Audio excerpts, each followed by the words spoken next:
Marion, allez, vous avez pas entendu sur Match des Français. Ah bah, je l'ai regardé comme tout le monde autour de cette table. Hein. C'est toujours fascinant de voir une équipe qui donne tout, et notamment dans un match qui a été, comme vous l'avez dit, hein, quand même assez dur.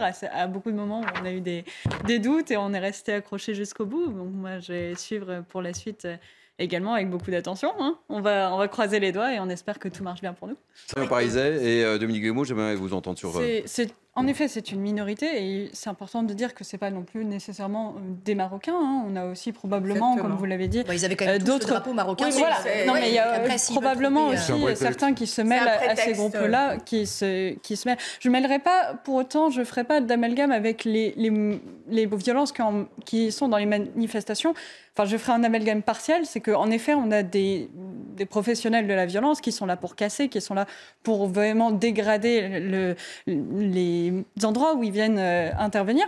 Mais là, on a au-delà de ce phénomène-là, qui est un phénomène aussi politique, qui est porté par un combat politique, vu qu'à la base, on a une manifestation. Là, on est dans un cadre de liesse qui se transforme en dégradation. C'est-à-dire que pour certains, la liesse est un prétexte à pouvoir casser, à pouvoir dégrader, parce que je pense, et là je rejoins votre point sur les questions des banlieues, il y a un sentiment que finalement ces lieux où on va manifester peut-être ne nous appartiennent pas ou appartiennent à quelqu'un d'autre, et on a ce sentiment de légitimité à le dégrader. Et c'est là où je pense qu'on touche en effet à un phénomène plus profond, et que sur la base, le principe qu'il faudrait appliquer, c'est la fermeté sur la casse à tout niveau, parce que ces personnes-là, elles ont été probablement des casseurs aussi dans d'autres contextes. Marion Pariset, on a déjà évoqué ce sujet ô combien sensible de Saint-Brévin.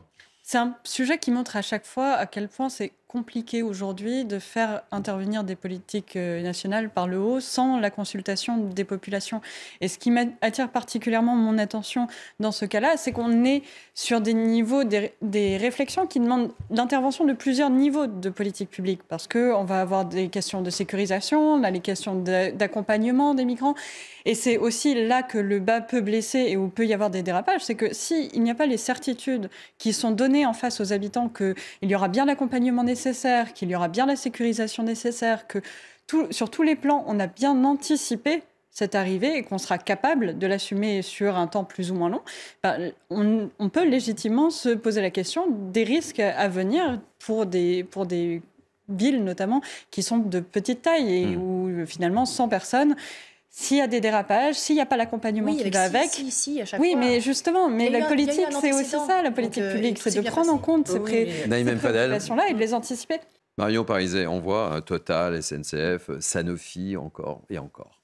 Oui, je rejoins les éléments qui ont été dits sur le fait qu'aujourd'hui, on a une entreprise qui se porte bien, en bonne santé, qui a des dividendes très larges, qui est capable de bénéficier aux personnes qui investissent dans l'entreprise, mais quid des personnes qui travaillent au jour le jour.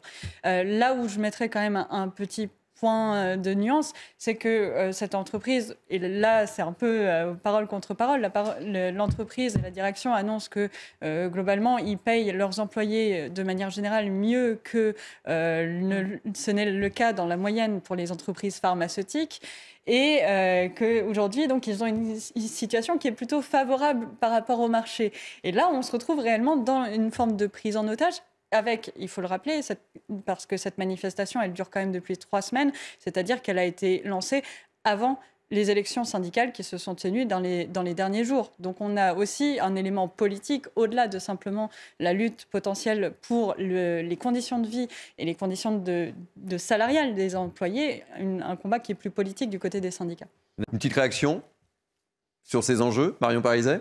C'est un enjeu central pour Emmanuel Macron. Hein. C'est ce qui a fait, ce qui fera ou non qu'il considérera aussi, c'est qu'il a réussi son mandat, puisqu'il n'a pas réussi à faire passer cette réforme sous son précédent. C'est un peu le moment ou jamais. C'est ce qui met cette pression politique à mettre en œuvre la réforme. Après, c'est vrai que c'est c'est complètement en inadéquation avec le message qui était porté par Elisabeth Borne de concertation.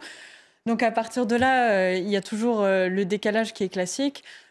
Personnellement, il me semble qu'il y a besoin de cette réforme, il y a besoin d'une réforme des retraites et que les syndicats, on l'a bien vu, les syndicats aujourd'hui représentent quand même une minorité des personnels salariés. Ils sont parfois dans des jeux qui sont aussi des jeux de pouvoir plus que des réellement ayant à cœur l'intérêt de la protection de l'ensemble des employés et des personnels qu'ils représentent. Donc je pense que peut-être qu'au bout d'un moment, en effet, il faudra passer par la force puisque je ne sais pas si, in fine, il arrivera un jour à mettre réellement tout le monde d'accord. Alors, vous